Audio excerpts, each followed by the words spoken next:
ouais, qui se ressemblent avec des qualités individuelles, bon, par contre assez différentes quand on regarde certains joueurs.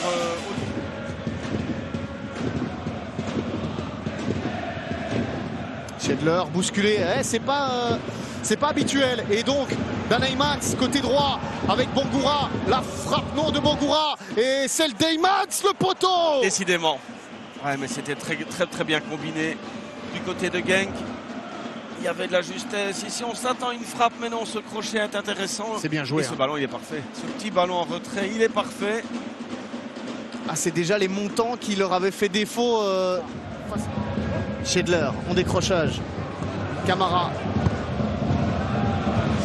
Elle est pas mal, hein, c'est transversal. Il y avait un bon appel de Lewis Bloom, il préfère rentrer dans l'axe. La frappe du gauche, Brugmans en 2 temps. Ouais, c'est intéressant de voir venir ce ballon, mais voilà, on est passé d'un côté à l'autre, du côté de Charleroi. Elle a le mérite d'exister, cette frappe limbourgeoise. Ça va peut-être revenir. Possibilité de centre, c'est parti. Comme ça, c'est la frappe. Ça finit au fond. Et je pense qu'il y a une faute qui est signalée. On célèbre à moitié ce but en espérant que finalement... À revoir, hein, mais voilà. Sur le live, ça me paraissait clair. Ouais, on avait l'impression aussi que le jeu allait s'arrêter. Pour trouver Zachary Elwadi, attention à cette fin de première période. Danaïmans qui va retrouver Ito.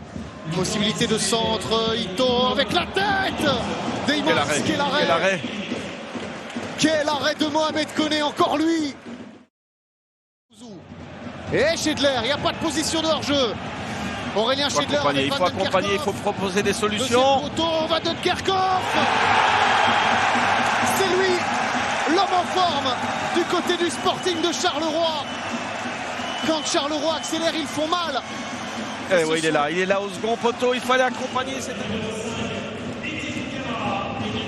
Lewin Bloom, donc Kevin Van den Kerkhoff va redescendre. Oui. Retrouver sa place. Et Etienne Camara, donc il laisse qualifier. Alors il y a le coup de coin qui est donné. C'est pas trop mal donné. Est-ce qu'il y a une faute de main? On réclame Olivier. Les joueurs de Charleroi ont vu quelque chose.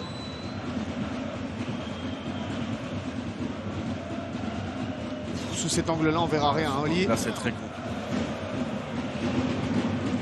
On rappelle que Genk a manqué un penalty lors du match aller. Danaïmans. Il va aller voir. S'il va voir. Il va aller voir. S'il va voir, généralement, c'est qu'il va le donner.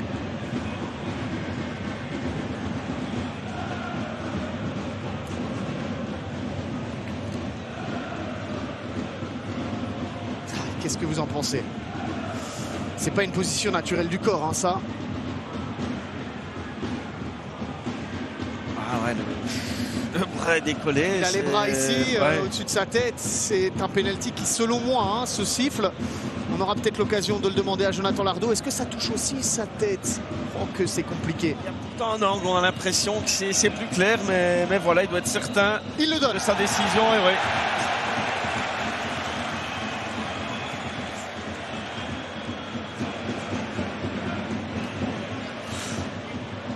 Ouais, on regarde à notre gauche et les commentateurs néerlandophones. On est assez d'accord. Ouais, on est assez d'accord, tout à fait. Qui va prendre ses responsabilités?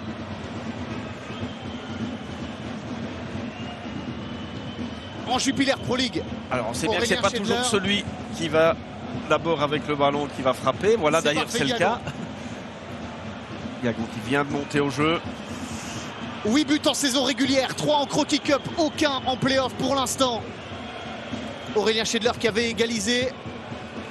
Ils étaient à 8 buts chacun.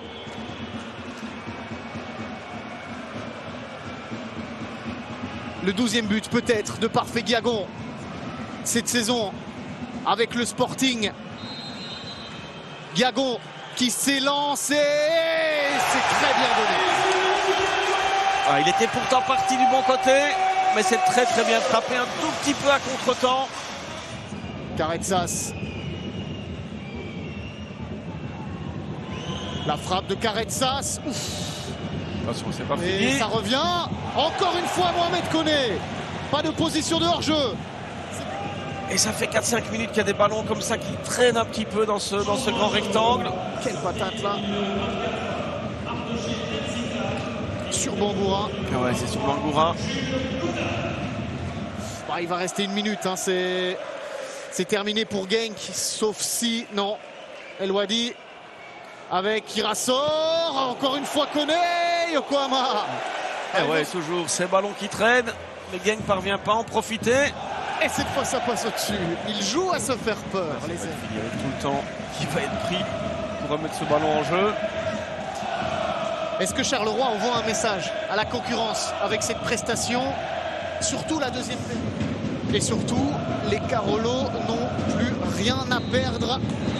Charleroi est désormais chasseur dans ces playoffs avec une nouvelle victoire face à Genk.